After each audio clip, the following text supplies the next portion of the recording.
name's Julie, and I used to go to St Wilfrid's. I started St Wilfrid's in 1972, which is a really long time ago, because now I'm 57.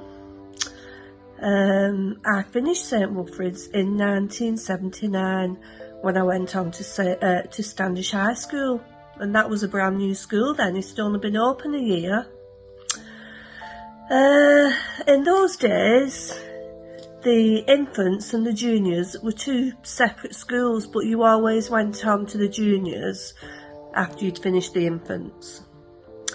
And my favourite memories of the school were probably when I was in what is now year 4, and I was in a teacher's class called Mrs Elmer, and she used to read us poetry and Roald Dahl stories.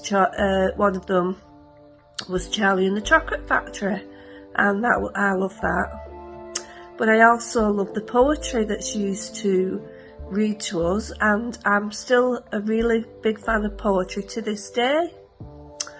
In that year as well, which was 1977, we went to visit the Queen, and we were all waving our flags because it was the Silver Jubilee when she'd been on the throne for 25 years.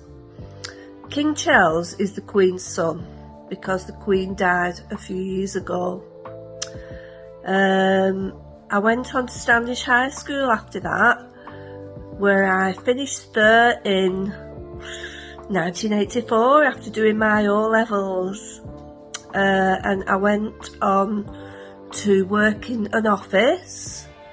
I was in a school office in Hinley, and then I went into the care section of Wigan Council, and I worked there for 20 whole years. That's a really long time. And then I decided I wanted to be a teaching assistant, so I went to college at night school, and I studied my teaching assistant levels, and I got up to level 3 when I started at Shevington High School. Before that, I even worked at St Wilfrid's Kids Club, as well as having another job besides that. I used to love it. The things I most remember fondly from St Wilfrid's are all the lovely friends I made, and one of them, who I've known since I was 4 when I first started, we are still the best of friends, and even when we've not seen each other for quite a long time, we'll meet up, and the things we talk about, well, it always gets back to being at St Wilfrid's, even more so than Standish High School.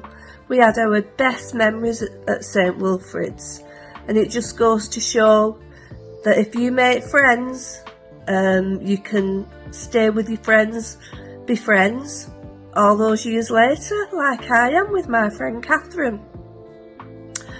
And we've been to so many life events together. She came to my wedding. She knows my son, who was also an ex-pupil, and his children go now to St Wilfrid's. They're my grandchildren. My dad helped to build the swimming pool with lots of other pupils' dads, but now we've got a new swimming pool, but that was the original one that he actually helped to build. Now, what I'd like to say, what advice do I have for pupils at St Wilfrid's is, well, always be polite and always show respect to people, but also expect them to show you respect back. And like I said, the friends you've got now, you might even have them when you're 57. Who knows? I hope so. So, take care of yourselves. Do your best at school. No one can ever ask for more than your best. and follow your dreams, because more than likely they'll come true. Thank you very much. Take care.